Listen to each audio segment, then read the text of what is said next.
Welcome back to the Unanimous Decision Podcast.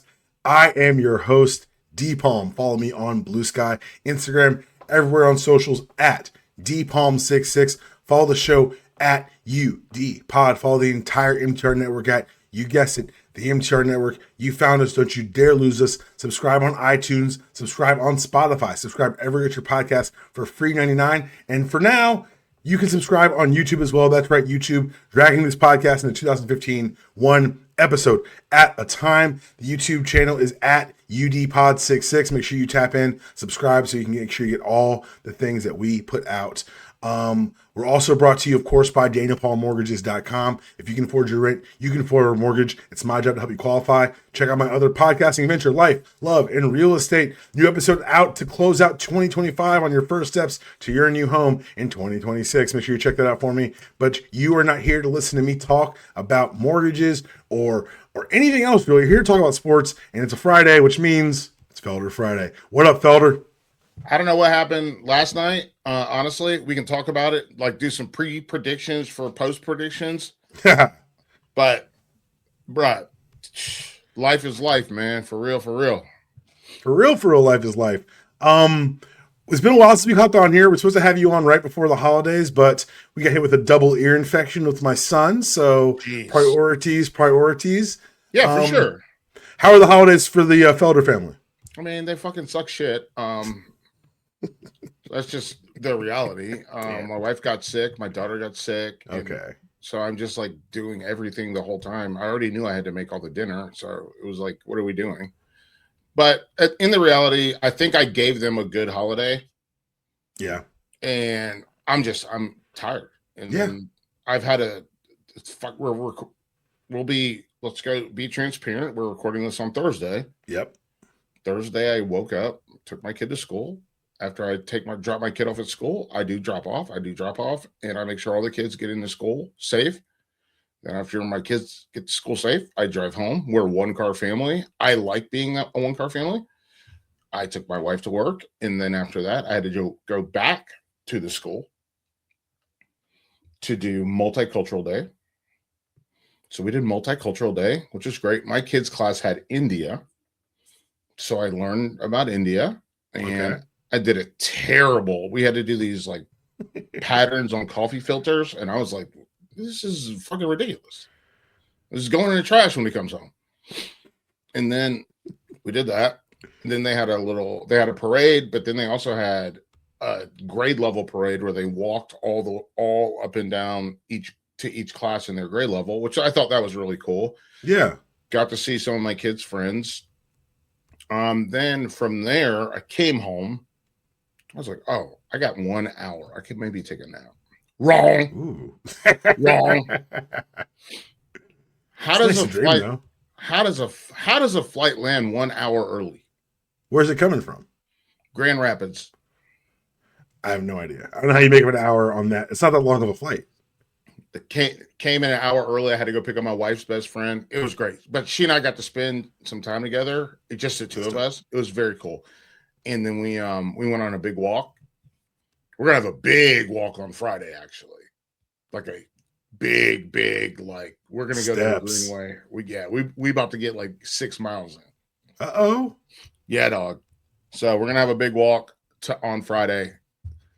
But it was good. And then to put a cap on it tonight, I have to be the mediator, ambassador, MC, if you will, for my kids' school to make sure that these rich kids ain't going to these private ass schools. I'm going to let them know why my kids' school is the place to be.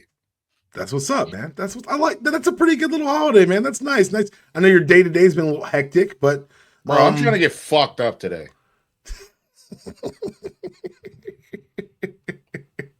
It is the time for it. We are not going to get too deep into the world outside, but I will say this. One of my best friends from college, she is an administrator in the Minneapolis school district. Mm-hmm. And she's been teaching since we left college, so 20 years. Shout out to Emily. And just talking with her yesterday about the things that these kids are going through. Yeah. And the environment that's been cultivated around them. We're not going to get too deep into it. You know where this show stands. You know where I stand. If you don't, please just ask me. I'll tell you about it. You know, I've noticed as I've gotten older, and also as the world's gotten worse, there were always like 3 things I would never talk about in public, and all 3 are now on the list. Like, I'll talk about whenever you want. For like most of my life, there's like certain topics I would not discuss in public, and I'm like, fuck it, whatever you want to talk about, what do we got? Put it on the table, dog. Like, there ain't no time for half stepping, man. This is a different situation. I want to make sure I know why I got asked to do it. I understand why. Yeah. I've been like like my parents worked in public schools for, I mean, combined maybe 70 years, 65 at the minimum. And my wife worked in public. So we're definitely over 70 years because my wife worked in public schools for 11 years. Yeah. So we're over 70. Public schools are good for your kid. Very good for your kid. They need to be funded better. Very much. Absolutely. But they're very good for your kid. And listen, I understand everybody gets to make a choice, but like going to like some sort of like semi-private Montessori is not the same as going to public school. And I can tell you what, when your kid bust into that middle school, they about to get fucking clowned. Like, they're about to get ran down. And I'm not saying bullying is good. That's not what I'm saying. I'm just saying that it does happen. And if you don't prepare your kid for that. I've seen a lot of the way. Yeah. I've seen the way some of these old adults are behaving right now. And I say bring bullying back. We're not bullying enough. But we didn't hear to talk about bullying. You're not wrong. We're going to talk about a lot of stuff today. You're not wrong. You're not wrong. Because I tell you what, I got this little fuckface over here. And I tell you, my daughter is 1.5 heads taller than him. And he's older than her. And guess what, man? Once you get around some of these like young, the YNs, the YYNs, the YNs raised by YNs, once you get around them, you in trouble. I'm not a kid out. I don't give a fuck. With the shiesty on? Yeah, you can get these hands too. You better watch out. Yeah, that's all right though. They don't care about your painting. We're gonna talk about a lot of stuff today. We're gonna talk about the Black Monday. We're talking about all the NFL openings. We're gonna talk about college football, of course. We got the game happening tonight, or happened last night, as you guys are listening. But before we do, I want to make sure everyone knows this one fact about a thing that's occurred. Don't let anything that's happening in the world distract you from the fact that Jake Paul got his shit broke twice. Bro. Twice. Now, Felder, this is a very well-known pro fighting podcast, pro fisticuffs collection of men. Did you see the knockout? The knockout blow has been on a loop on my phone since it Joshua? Oh. Bro, he put him. Here's the thing I love the most about it is listening to Joshua talk about it, where he said, I could have knocked him out. First round, second round. But I wanted him to feel it. And I wanted to see the spirit leave his body. And there's something, and I think this relates to football as well. Yep. There is something about seeing the spirit leave someone's body that, honestly, I'm aroused by. I'm not making a joke. Like, I'm serious. Like, I know. When you win a battle it's not a battle of attrition. No. It's you knowing that you are so dominant that there's nothing they can do, and then watching them crawl, fall. And you want to make it's not about it's because he could have crushed him anytime. It's about making them quit. And that's why I don't argue with my wife. Right? Because she's not going. She ain't going to quit, even though that's the way I like to. But it's because like when I argue with other people, my goal is to make them quit. But my wife not going to quit, and she going to hit me below the belt. But when I argue with other people, she's here to win. No, it's not she here to win. It's that she's here to not lose. That's a very large difference. That is a distinction. Woo, buddy. Yeah, she out here pivoting like fucking Grant Hill. Like what? But you're talking about like Anthony Joshua dominating a person. Like the phrase I keep using about it is he imposed his will. Yeah. And then you have to make that person realize they're not as good. You made a mistake by putting yourself in the situation. In the You should have never been here. It should never. You know how I know how I know Jake Paul knows that? Because how many times does somebody get hit and they just go, "Wow"? He said "wow" out loud. Like, I mean, I saw the pictures of his face. Whew. His face looked like a pineapple. The X-rays. He lost teeth. He broke his jaw in 2 places. Hey, man, you never want to get hit like that. Like, there's a reason when you're boxing. All right, this is just free game to anyone. If you think you're going to get in a fight, stop talking. Because if your mouth is open when you get hit, that's how you break a jaw. Yeah, I know. I'm telling the audience, that's a great way to break your jaw. Yeah, dude. Or have your jaw broken. I've never had my jaw broken. Please believe that. I've never had my jaw broken either. No. I've broken a lot. I'm not saying anything. I don't know what's a felony. All I'm saying is that, like, my whole, like, from a fight standpoint, just fights, not just football, just fights, been lumped up top in a bad way. I got stomped out by some dudes from LSU, LSU fans in 2010, buddy. When we played UNC LSU in Atlanta, 2010. Wait, I don't know this story. So LSU and UNC are playing in 2010. Okay. This is when we were supposed to be like on the vanguard of college football. Was this the year of all the class shit? Yes. Okay. So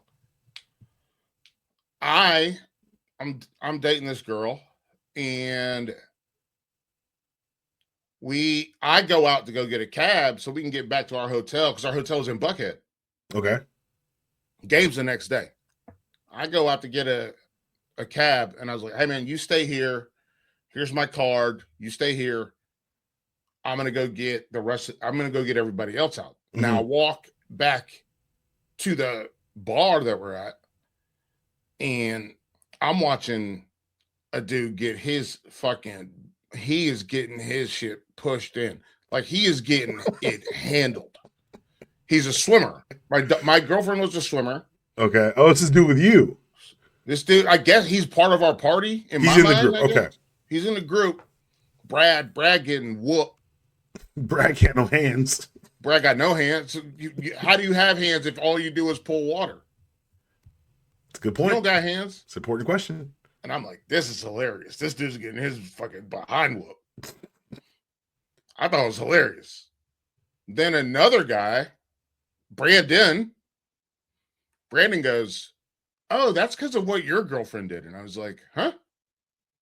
He's like, "Yeah, when you went to go get the cab, she slapped another girl's drink out of her hand and threw her drink in her face.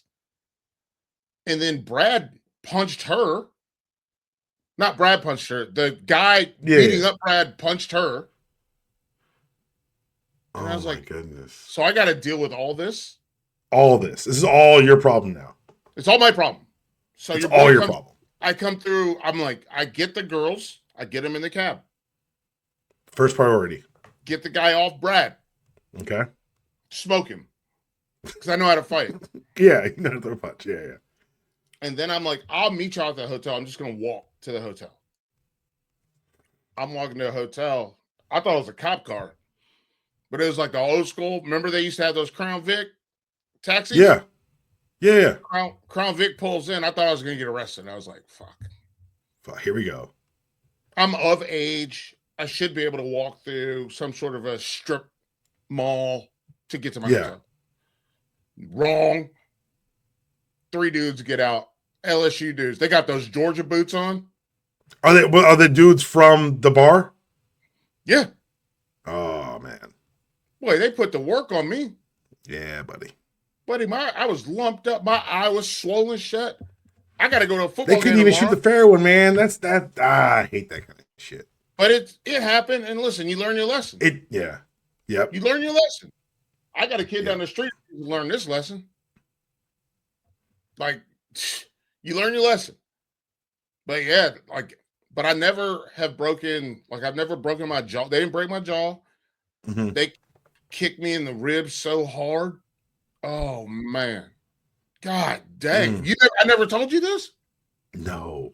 Yeah, dude. They beat the wheels off of me, and there was nothing I could do. There's nothing, you cover up and just protect your face and ribs and nuts and shit. Exactly. That's all you do. I was like, I can't, the dentist is expensive.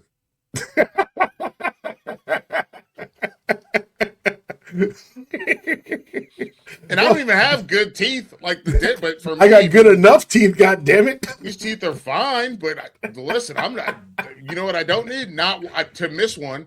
Yeah, I got good enough teeth where I can spare a couple. No. Yeah, it was just, actually, I do have good enough teeth to spare a couple. That's the craziest part. Well, let's talk about some other people who got their asses whooped. Because Indiana took on Alabama at the Rose Bowl.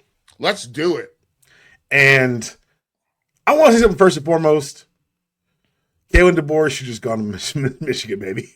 What the fuck you still here for, baby? I mean, this ain't gonna get better. Michigan, Penn State, like whole lot of opportunity out there, man. You stay there? Oh, but yeah, it was a pillar to post ass whooping. How did you feel? Because people were like, "Oh, the SEC's down." How do you feel, DePaul? I'm like, y'all don't understand me. Fuck Alabama. I don't give a good goddamn about this team. Right. For me, my takeaway was, like you said, pillar to post, right? They went wire to wire. Like they truly they beat the shit out of them. And and I wrote about this. I picked Alabama to win. Yeah. And I said, but what I also said was, if Indiana beats them, Indiana's my favorite. And not only did they beat them, and shout out to my guy, Stephen Hartzell, who said, I think they win by 3 touchdowns or 3 scores, excuse me. And I was like, 3 scores, how? Like 9, like 3, 9? Or no, they beat the wheels off of them. The wheels. And I think when you have to have a hard reset on who you are, on who you want to be, you have to actually have that reset. You have to have that discussion. And so instead of excuses, what you have to do is say, hey, we're going to work harder. We're going to work smarter. And we're going to find out what we did wrong. And wrong can be a lot of things. Yeah. Wrong can be your head coach. But wrong also starts in that locker room. Wrong starts with your leadership in that locker room. Wrong starts with your weapons. Wrong starts on a lot of different levels. Yeah. And so it's not like DeBoer forgot how to coach.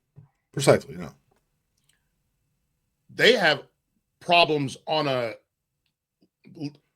lower level than when you get to the head coach. You have problems that begin lower. And whether that's work ethic, whether it's weightlifting, any of those things. Like have we ever thought that Nick Saban's team, they weren't strong, that they didn't lift weights, that they weren't fast, they weren't strong? And I think that was the jarring part of the Rose Bowl, was watching Indiana.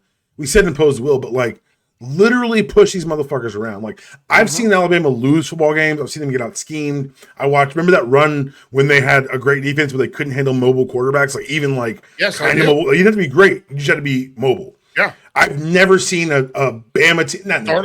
Started with what's his name? South Carolina, Stephen Garcia.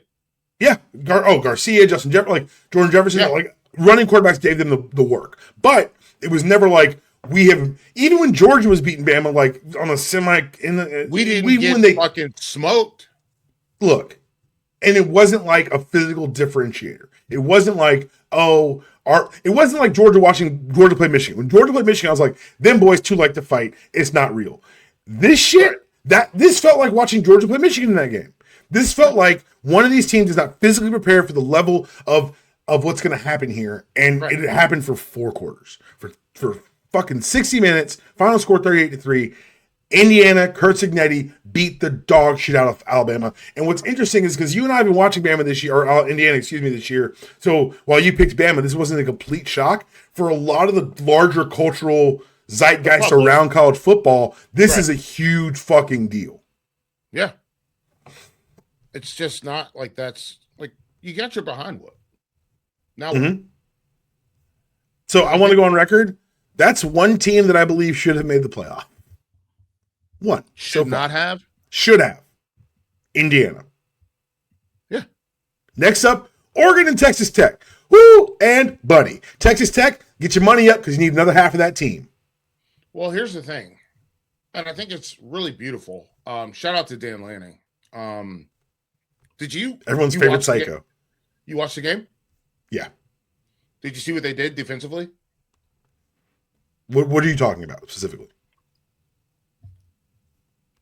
Hang on. I got it. You got the notebook. Because, we're a week out from the game. It's the downside of the games being, and I'll bitch about that later, but this calendar where we're recording on the 8th and the final game is until the 19th, that's crazy to me.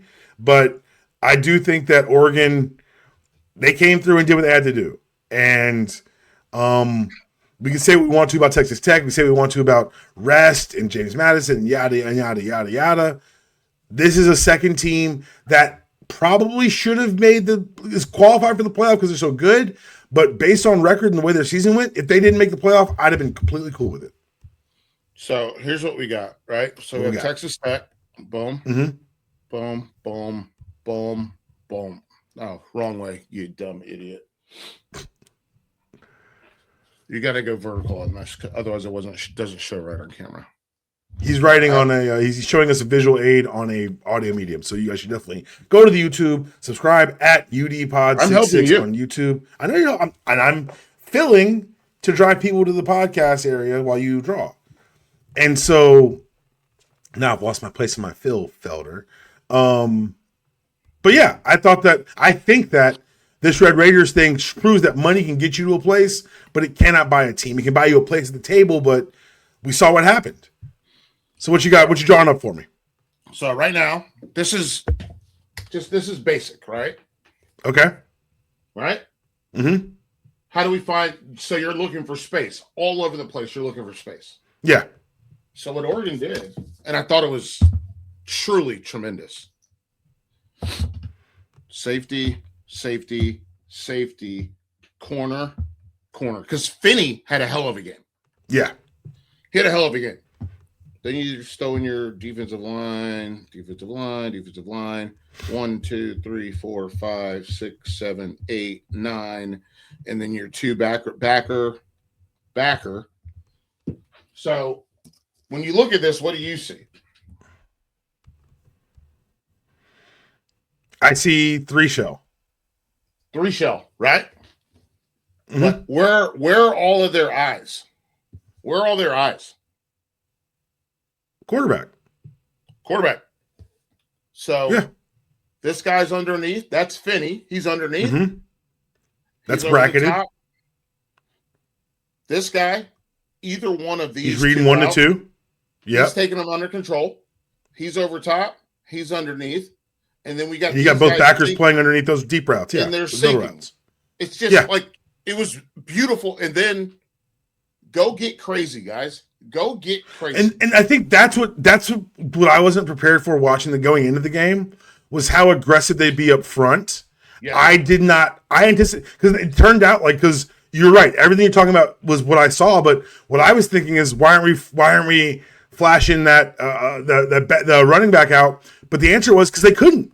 They couldn't. They were under so much pressure with just that 4 that there was no opportunity for the backer to get in to occupy some of these vacated zones. Yeah. I just think I think people need to see what it looks like, obviously. But the thing for me is if you're playing in theory, usually or not umbrella type 3. Yeah. If you're playing an umbrella 3 over the top, the reality is that's usually a prevent defense. That's end of game, end of half situation. Yeah. This was an aggressive go get them defense.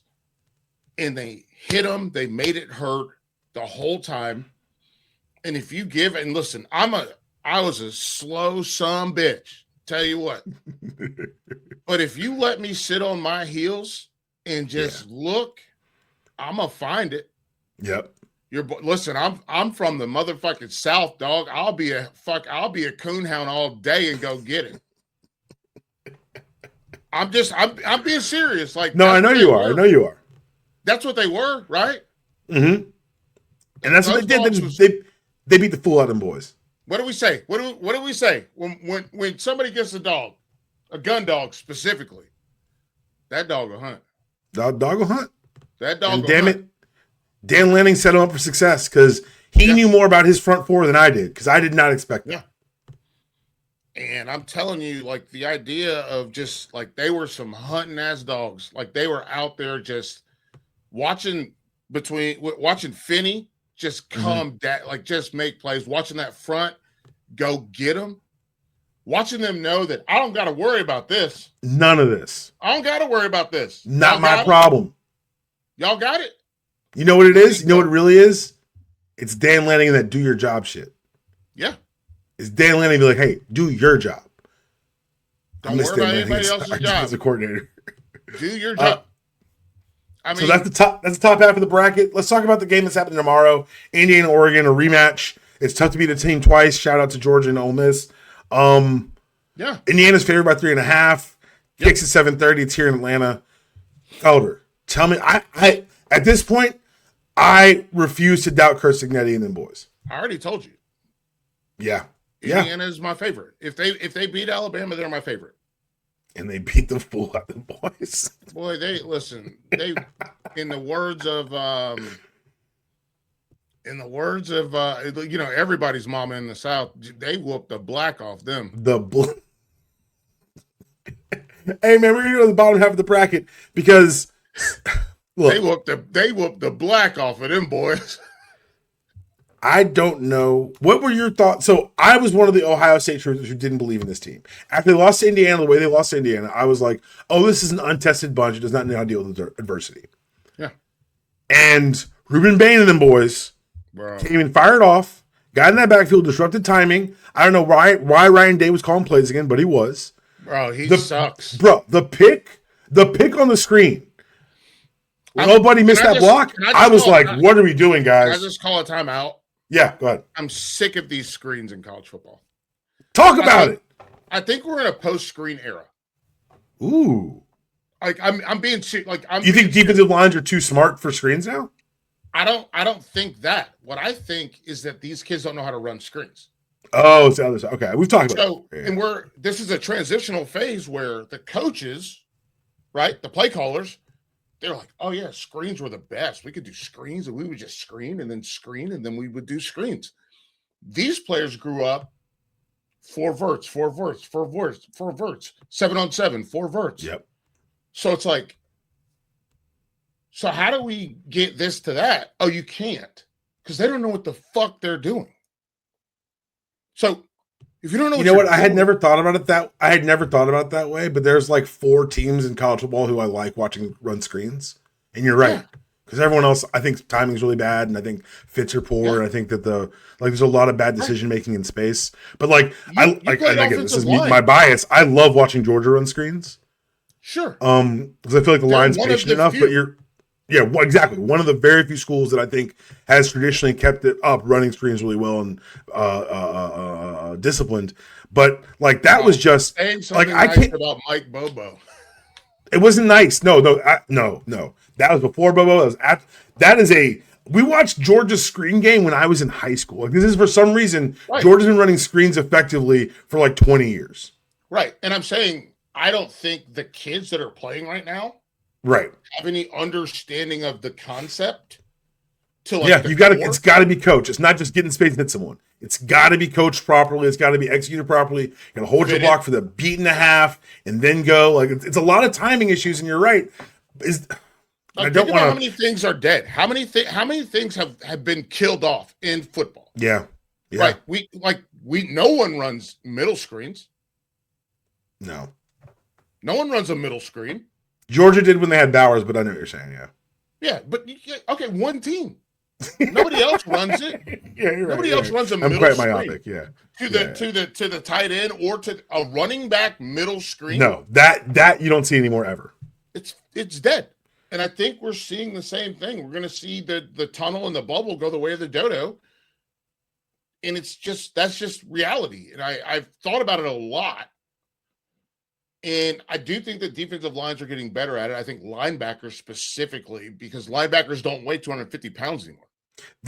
So this is interesting because you're saying it's dead, and I say it's part of a down cycle, because what you're seeing more of is the return to one-cut zone, return to downhill block, and return to fullbacks because of the lack of weight on the second level of defenses. Yeah. So just you and I talking about football and the way that we love talking about football, I think that as the swing back keeps coming, we're going to start seeing bigger, heavier linebackers because the running game is going to become more important. Could this bring us back to a screen game? Like, I think it's cyclical. I think we're talking about a 15-year swing. I think you're right that we're getting away from it. We probably should, based on skill level and talent and ability. But I do think as I'm watching these running backs and these linebackers, the linebackers having to account for the size, skill, and talent of the running backs, I think we're going to start seeing the screen game become more prevalent again. But you're not wrong at all. Like, it's just like, I think, but I will say this. I think the versatility of the running back, guy like James Cook, right? Yeah. All of a sudden you're like, dude, we're screwed. We're so screwed. We can't have a 250-pound linebacker. Yeah, but then you get ISO'd to death. Right. I mean, yeah. So what do you do? Yeah, but there's no solutions in football. There's always solution. Problem's a problem. Problem's create problems. So I mean, you're not wrong. Look at Malachi Toney, right? Because he's going to play. He's playing in the game that's tonight. Yes. They put him in the backfield. Yep. Put him everywhere. Oh, dude. Can you imagine? Just put this in your mind. Imagine if they hold up the card that says 11 personnel. Mm-hmm. You're like, okay, it's 11 personnel. We're going to be a nickel. We good. I got this. They put two backs in the backfield, but one of them is Malachi Toney. And you're like, oh, no, I'm not good enough. They motion the other running back out wide, so it's just you and him looking. You and him chilling. You're like, dude, we are fucked. Hey, we got a mismatch. Hey, you called mismatch on yourself? Yeah, and he run an angle route. It's a wrap. Bye-bye ankles. Bye-bye knees. We're done. So the linebackers aren't going to get heavier. I just think they don't. I truly and truly believe, I don't think the linemen or the wide receivers understand how to run this screen game. I don't think they understand it. That's what I'm saying. I don't think they understand it. Yeah. I think the defense gets it. I don't think they're teaching it the right way. And then when you go out there to do it, the defense is like, yeah, of course, screen. Yeah, got it. I know what you're doing. Yeah. You think you go fool me? Nah, baby. They watch too much film now. Like, that's the other thing is these kids are so well educated about this game now. There's no, like, we shared a couple of funny videos. Like, football players aren't dumb, particularly the stuff you ask them to do. Right. It's literally like, I know, I'm sure people that are listening have seen the program, right? What do you think of the rest of the Ohio State game? Do you think this is a referendum on Ohio State as kind of currently constituted, or just a really good Miami team peaking at the right time? I think Miami's peaking at the right time. I also think Ryan Day does suck and dyes his beard. So there's that. I mean, I'm being honest. I'm not gonna. Like, I didn't get on this show to lie. I think Miami's peaking at the right time, and I think they benefited from not going to the ACC championship game. If we're being tremendously. Honest. But what's been interesting for me watching them this year has been, I think it's the two games they've thrown over 35 times they lost because they're paying a lot of money for Carson Beck to protect the football because he's not good. Well, you're not right. I think he's talented. I think that they've recognized that you cannot go into the game saying, okay, Carson's going to outduel this other dude. Right. That's what I'm saying. He's not good. What do I like? How I'm trying to be positive, man. I'm trying. No. I come out and say he's not good. They're like, Palmer's a hater. Hang on. You know what I got here? Boom. 103 plus 138. 241. 241. Yeah. Passing yards in the playoff. 241. I'm not going to sit here and defend Carson Beck. I refuse to. No, you can defend him all you want, man. No. Like, who else is in the playoff? It's not good, but like the guy's going to play tonight. So let's talk about the other side of this bracket. Hang on. Georgia loses to Ole Miss. No, by I want to 5. see one thing. What do you want to see? I want to see. Let me see this guy's numbers. Okay, so 241 for Carson Beck in 2 games, right? Mm-hmm. God damn. 234 against Texas Tech just for Dante Moore. 234 in 1 game. Okay. Okay, so let me write this down. I want to make sure I get this right. I don't want to listen. I don't want to make a mistake. I don't want to mess this up. 241 for Beck. 234 against Texas Tech for Oregon's quarterback Dante Moore. Then you take that 234 and you add, what are we going to add? We're going to add 313. So that's 547 yards total. So Moore, 547. Beck, 241. Mm-hmm. 241. Hang on, let's do it. 241. We've reached the Felder doing math portion of the fucking podcast. 241 times 2 is 482. Why are you using a calculator for that? Because that's how listen, man. Don't worry about my shit. Worry about his shit. So he's not even all the way to what in 2 games they're not even close. Correct. He's barely close. He's 7 yards. But it's also, but no, Felder, I'm like, this is ridiculous. You're counting, you're doing math. That's adorable. But it's also what is required of him in this offense is not to throw for 400 yards. Nothing's required. This is a weird conversation to have because that's not what they're asking him to do. No, because you can't. Listen. That's not. But that's never going to be a Mario Cristobal team. He's a run the ball first football coach because he's a lineman. Like what you're asking for of these numbers, that was never going to be Carson Beck at Miami. Hasn't been that good either. They're a defensive coach. They're a defensive team, exactly. So why are we even talking? I was talking about Carson Beck as a bridge to talk about Georgia. You've gotten enamored of these Carson Beck numbers, but we both know he's not very good. Okay, thank you for saying it. I appreciate Georgia lost to Ole Miss 39-34. Yes. Ole Miss. However, this is still the funniest outcome of the playoff. I'm rooting for Ole Miss so hard. Dude. So am I. I'm rooting for them for real. Like I'm rooting for Ole Miss. Can I just go on record? Just say this one time. I hope Ole Miss wins. I hope Ole Miss lost Miami. I would have paid so much goddamn money to watch Mario Cristobal versus Kirby Smart. That would have been great. That would have been so much goddamn fun. However, we've got an Ole Miss team with Pete Golding, who now has more playoff wins than Lane Kiffin, 2-0. Yep. And they're going up. The thing about Miami, like you said, defensive first team, the heart of their defense is that pass rush, that amazing first step. The way they got beat this year by both SMU and Louisville was they were placing teams that were not even doing 3-step drops, talking 1-step drops, quick reads to negate the pass rush. You're going to have the only player in the NCAA Division I this year who had a faster release than those 2 quarterbacks is Trinidad Chambliss. Yes, he's great. He's great. And this is the first time they're gonna combine that speed of release with consistent tempo. I think that they're going to play Miami off the field. It may not be early. I think that they can't withstand 4 quarters of what Ole Miss is bringing to them. Right. Lil Charlie is doing his thing. Lil Weiss cooking, baby. Lil Weiss is cooking, dog. Lil Weiss is cooking. Lil Charlie Weiss Jr. is out there doing his thing. Shout out to petty ass Lane Kiffin for keeping taking the staff back. That's some small shit. Oh yeah, that's what I'm saying. Like I'm rooting for this team. Yeah, me too. I want them to go out there and just freaking go. We didn't talk about this when we talked about Miami, but I want them to go out there and go belt the ass. I do. How do I put this? Why is Michael Irvin so jacked? How do you have time to do that? You know how? You know why? You know how? No, I don't know. It's the same reason he's on all fours with no shirt on the sideline.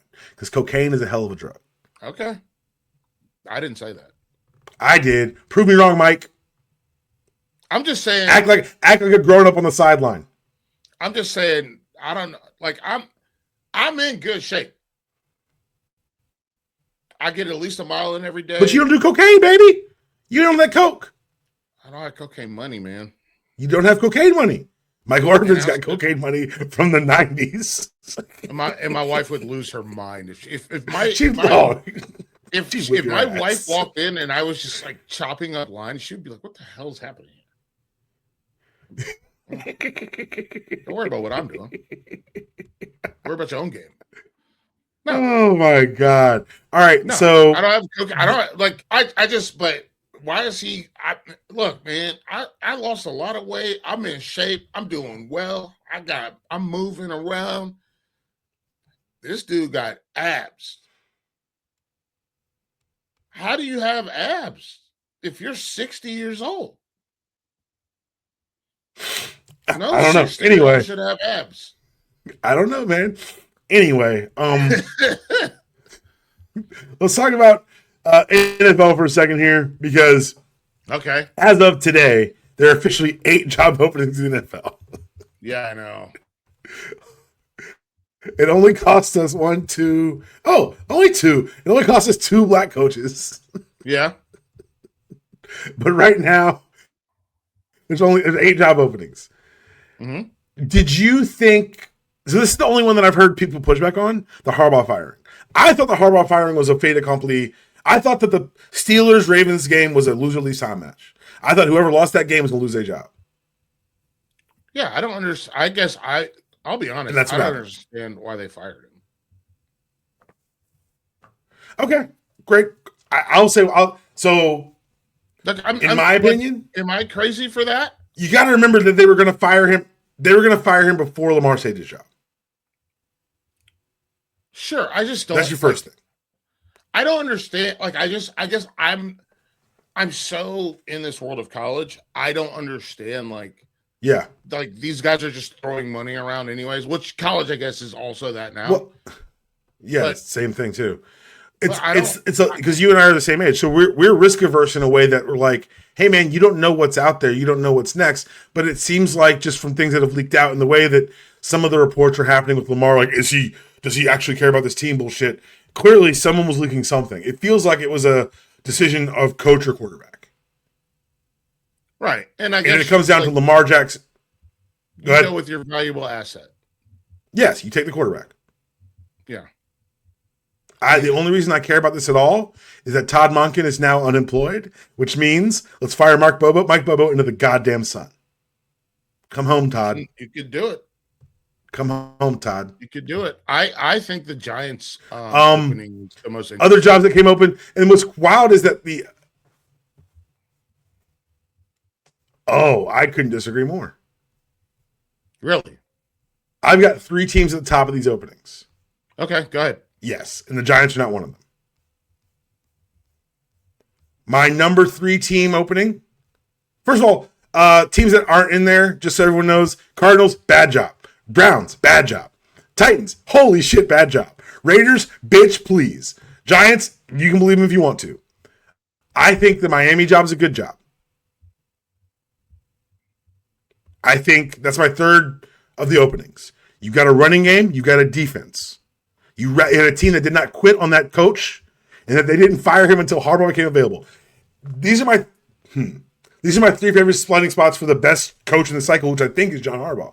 Number 2, holy shit, if he comes to the Falcons, I'm not coming back, but I'll pay attention. Mm-hmm. The Falcons won their last 4 games. The Falcons have a great little young defense. They did a very good job drafting there. They have no GM, so you can bring in and start your own thing there. And the only problem with the Falcons job is that quarterback money. Like that, you've lost so much money on beat up people at that position that I don't know if there's a fix there. Yeah. Do you think Michael Penix can bounce back from another knee injury? I mean, he's gonna try. And Kirk Cousins 30 goddamn 8, man. What are we doing? And then the number one job 38. that's Who left gives a is the shit about Ravens. he's 30? Who gives a fuck about he's 38? This man goes to fucking great clips. Can't be a quarterback. And the number one job out there right now for me is the Ravens. This Ravens they've missed the playoffs by a game. You've got Lamar Jackson, 2-time MVP. Like, that's where I'm interested to see what they do hire wise, because I think that's a place where the right fit could send them over the top. Because you've got the talent. All you've done is completely not waste, but like not take advantage of 2 very good Derrick Henry years. You still got Lamar Jackson. You got those tight ends and Isaiah Likely and Mark Andrews. You can talk about talent on the outside if you want to, but that can be addressed in the offseason. You had some down in the middle of the season because of the injuries to Lamar and to Kyle Hamilton. So I think that firing was basically a personality decision, and I think that's the best job out there. Why talk to me about the Giants job? I didn't expect you to say that. I just think, they got it, man. Can I just say I have a soft spot for what's the quarterback's name? Jackson Dart? Jackson Dart, yeah. Like, okay, that's fair. Well, listen, if you get a psycho out there, let's go. I don't. Look, you and I love a psycho. I don't know if a psycho under center is what you need. Ask old boy JJ McCarthy. They hate his fucking guts in Minnesota. Oh yeah. Well, listen. He was not good in college. Yeah, we called this shit. Like this dude, but Jackson Dart, he got some real psycho energy, and he ready real to psycho go. energy. I like it. So it can work. You're gonna have to harness it. Mm-hmm. You have to find a way to control some of it. But I don't think that he's the same as JJ McCarthy. I think he's a guy that's like he reminds me a lot of guys that my team will play for me. Mm-hmm. And I think that goes a long way. Even in, like, obviously we talk about it in college, but I think it goes a long way in the NFL as well, where it's like my team's going to play for me. Like, you don't have to work. Once I get out there, I'm going to knock it out.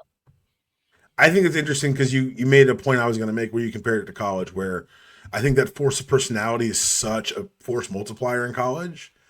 But if you can bottle that in the NFL, like you and I have both we've been on winning teams and losing teams in our lifetime. Yeah. The winning teams are the ones where the culture set, the coach is there, but the culture set in that room. Right. The culture set with the guys who take accountability. And to that point, Jackson Dart is, if you're going to build a team around a guy who's going to preach that and be an example for that, I don't know if he's got, maybe he does, because I like the older guys rallied around him, which is always kind of my, you got to help the Scatabo back. Yeah. Having Scatabo back, having him, I think they can go with the youth movement and have the older players buy in. I'm just always wary when your leader's supposed to be the youngest guy in your room's the leader. Like, that's always, I'm like, okay, these are the men Panthers with mortgages are going through that shit right now, aren't they? Who? The Panthers. You think he's the leader of that team? Bryce Young? Yeah. Yes. Okay. I don't know. I'm not there. I'm asking questions. I'm saying I'm here, and yes, he is the leader of this team. Okay. I'm here. Like, I watch. Shout out to Mike Solarte. Shout out to our local, all of our, like, WCNC. Like, they do a very good job of covering Bryce. And Bryce is like, I want to do this, and this is what we're going to do, and this is how we're going to handle it. And those guys, and he's a little guy. We know that. I'm just a little guy. But they stand up for him. And that's something that I see routinely. I love that. You can call me, listen, somebody can call me an old fuddy-duddy or whatever. I watch the news every day, like local news. And that team stands up for him, and they take his lead. They did. Do they have a chance hosting the Rams on the 10th? Because I'll be honest, I don't know. Every time I saw the Panthers this year, they were more impressive than I thought they'd be. Every time. They've gotten so much better. Yeah. And they found a way to, one, keep Bryce upright, which is a huge problem last year. Major problem. Yeah. And they found a way to distribute the ball. I think that TT is a great receiver, and they find ways to get him the football. They're still figuring stuff out, man. Like, it's a young team. It's a young roster. Like, it's such a young roster. that they're still trying to figure it out. And it's really hard. Like, it's hard to figure all this stuff out when you're really young, but to go back to your point, their leader is really young. Yeah. And I will say this, Bryce Young is their leader. Like, if you lose in a decade, you lose Thomas Davis, Luke Kuechly, Steve Smith. You lose all these guys. You lose Jordan Gross, Cam Newton. Like, you lose all these guys. You got to rebuild everything. And I think that they're working on it. So I'm not a Panthers fan. I just want to put that out there. Okay. So don't.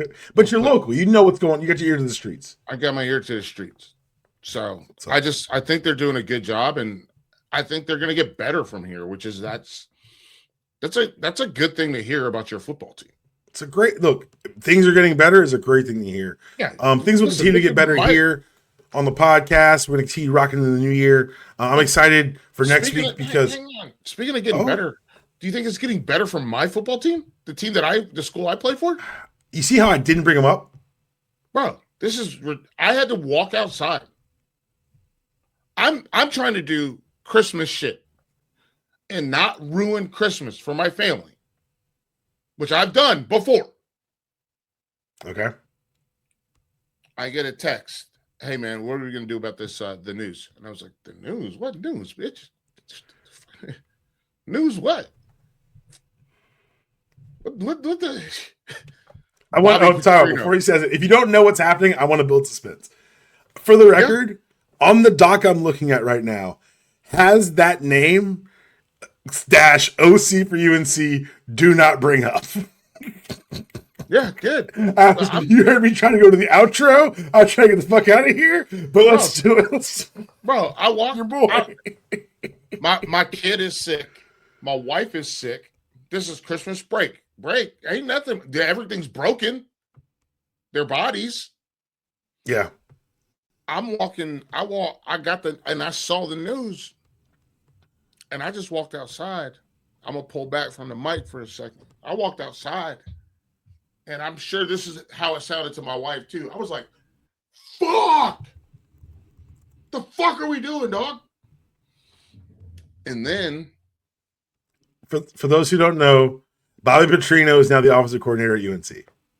He's a very good football coach. Yes. Before you Google, that Bobby Petrino. Yes. What did he leave, an index card in Atlanta? Yeah. Thanks for the note in everyone's locker. He just left a note. Peace, bitch. Bye. Bye, bitch. I came here to coach Mike Vick, not Joey fucking Harrington. I'm out. Show up at a press conference with a neck brace on. Oh, with a cotton ball hat on. Y'all never had it this good. Just when I was your coach, motherfucker. I'm the best. Fire me if you want to, you bum-ass program, Arkansas. I was sleeping with a student. And? So what? Thought y'all like winning football games. Y'all gonna hire me back. Twice. Bobby Petrino, you're a piece of shit, but you're a legend. I absolutely support this. As someone who does not cheer for UNC, burn it down. Bring in DJ Durkin as your DC. Let's have some fucking fun with it. See how many terrible people you put in one room. That's not fun. For you. They should bring in Mike Loxley, DJ Durkin, anyone that has beaten. Hire Steve Smith to be your wide receiver coach. Whatever. You know he'll crawl across the table and punch somebody in the face. Or Percy Harvin is S&C, baby. Get Percy Harvin in there. Like, let's go. We're going to do that. Like, this is fucking stupid. And I got to work for this place. Felder, tell me where they can find you. It's fucking stupid. It's stupid. Let them know, Felder. It's felder.substack.com. Check it out. Cracking up. I try to do my thing. People are not making it easy for me. But... And then Tar Heel 24/7. They still give me money right now. I don't know how much longer that's going to last. Thank you for coming on, man.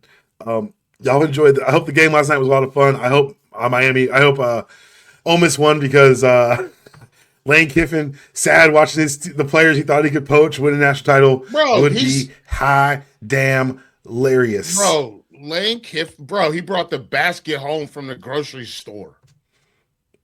Lane working, y'all, man. Lane doesn't work the algo, baby. Lane knows what he's doing. None of this is a mistake. I'm not saying it's a mistake. What I'm saying is you just got $90 million. Pay the bag fee. Or if you were that's how you know you and I ain't got cocaine money. We are here paying bag fees. Michael Irvin, they paid the bag fees in 1993. That's how you stay rich, Felder. I don't pay bag fees. Your boy, you know what I got? I love it. I'm the king of totes. I'm the king of totes. I got an Architectural Digest tote. I got an Architectural Digest tote. I got a tote that says, "What's wrong with my sewing?" Got the Mariano's joint, and I got a Lil Wayne tote. Those stay in the car. Why? Because you never Thank you for listening to Unanimous Decision Podcast. I appreciate you all listening. Welcome back for 2026. As always, you're brought to you by the good folks of the MTR Network. Make sure you check them out at the MTR Network. Brought to you by DanielPaulMortgages.com. If you can pay your rent, you can pay a mortgage. My job to help you qualify. Check out Life, Love, and Real Estate. New episodes out right now. And make sure you subscribe here to catch all the UD Pod goodness. We're going to have more episodes coming for you next week. And if you're in the Atlanta area, I have been booked on a show to do some more stand-up next Thursday at Old Findings Inn at 7 p.m. I'll be talking on stage for you to laugh at me or with me, whichever you should so choose. Check out all the links on my socials to find yourself some tickets. Would love to see you out there. That was your show. There is no outro. See y'all next week. Bye, bitch.